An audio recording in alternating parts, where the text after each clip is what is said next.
Welcome to Grey Matter Enhancer. Mahasweta Devi অনুবাদিত ভারতের লোককথা বইটি থেকে আজকে যে গল্পটি পড়ব সেটি হলো একটি বাংলা লোককথা। গল্পের নাম মুখের মধ্যে সারস। শুরু করছি। বাড়ি ফেরার সময়ে এক পণ্ডিত মাঠ পেরোলেন। হঠাৎ কাশি এলো, মাটিতে থুতু ফেললেন। অবাক হয়ে দেখেন কফের মধ্যে একটা সারসের পালক। কি হলো কিছুই বুঝে পান না। চিন্তাও হলো খুব। ভাবছেন আর ভাবছেন, চিন্তায় গুরুভার যেন আর সয় না। বাড়ি ফিরেই বউকে ডেকেছেন।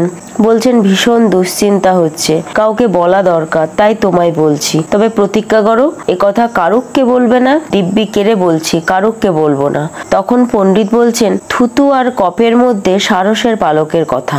বউটি তো কথাটি না বলে পারছে না, তার মনেও দুশ্চিন্তা। তাই যেই দেখেছে এক পড়শিকে সবচেয়ে আগে যে কথা বেরোলো মুখ থেকে তা হলো একটা কথা মন থেকে যাচ্ছে না, তাই কথা দে কারুককে বলবি না। আমিও আমার স্বামীকে কথা দিয়েছি, কারুককে বলবো না। পড়শি বলছে সে আর বলতে, জানিস তো আমার পেট থেকে কথা বেরোয় না, কারুককে বলবো না। কি কথা ভাই, বলবি না তো? অতই যদি অবিশ্বাস বলিস নি। কবে তোর কোন গোপন কথা কাকে বলেছি বল? ঠিক আছে বোন, বলছি। তুই আমার কত ভালো বন্ধু সে কি জানি না?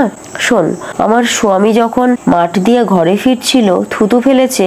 থুতুতে কি বেরোলো জানিস? খালি সারসের পালক বেরোচ্ছে। এত এত ভারী চিন্তায় পড়েছি ভাই, কি যে হলো ওর। নে, এই নিয়ে অত ভাবিস না। এমন সব বিপদ ঘটেও কেটেও যায়। তবে কারুককে না বলাই ভালো, নানা গুজব ছড়াবে। কিন্তু আরেকজনকে বলতে না পারলে পড়শিরও পেট ফাটছে। যেই এক বন্ধু দেখা পেয়েছে অমনি বলছে কারুককে বলো না ভাই, পণ্ডিতের বউকে কথা দিয়েছি, এ কথা ফাঁস করব না। জানো আজ কি হয়েছে? পণ্ডিত মাঠের মধ্যে একটা গোটা সারস উগড়ে ফেলেছে। আমি জানতাম পণ্ডিতরা মাছ মাংস খায় না, কিন্তু কে সত্যি কথা জানবে বলো? একটা গোটা সারস, সে যে পেল্লাই পাখি গো, খেলো কি করে? আশ্চর্য মানুষ বটে। তবে ভেবো না, এ কথা আমি কারুককে বলবো না। এরপরেই আরেক পড়শি শুনলো পণ্ডিতের মুখ থেকে ফরফরিয়ে ডানা ঝাপটে এক ঝাঁক সারস বেরিয়েছে, উড়েও গেছে।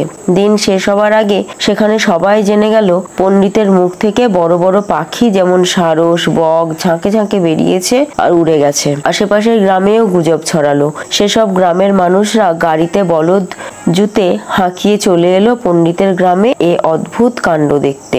হয়তো এ কোনো অলৌকিক ঘটনাই হবে। শোনা যাচ্ছে নানা রঙের নানা আকারের দূর দূরান্তেরও পাখির ঝাঁক পণ্ডিতের মুখ থেকে বেরোচ্ছে আর উঠছে। আকাল দেখা যাচ্ছে না, এত পাখি। বেচারি পণ্ডিত পাগল হবার উপক্রম। ঘর ছেড়ে পালিয়ে এক গাছের কোটরে ঢুকলেন। যতদিন না এ তাজা খবর বাসি হলো আর একটা গরম গুজব ছড়ালো, তিনি কোটর থেকে বেরোননি। আজকের গল্প এটুকুই। আবার দেখা হবে পরের ভিডিওতে।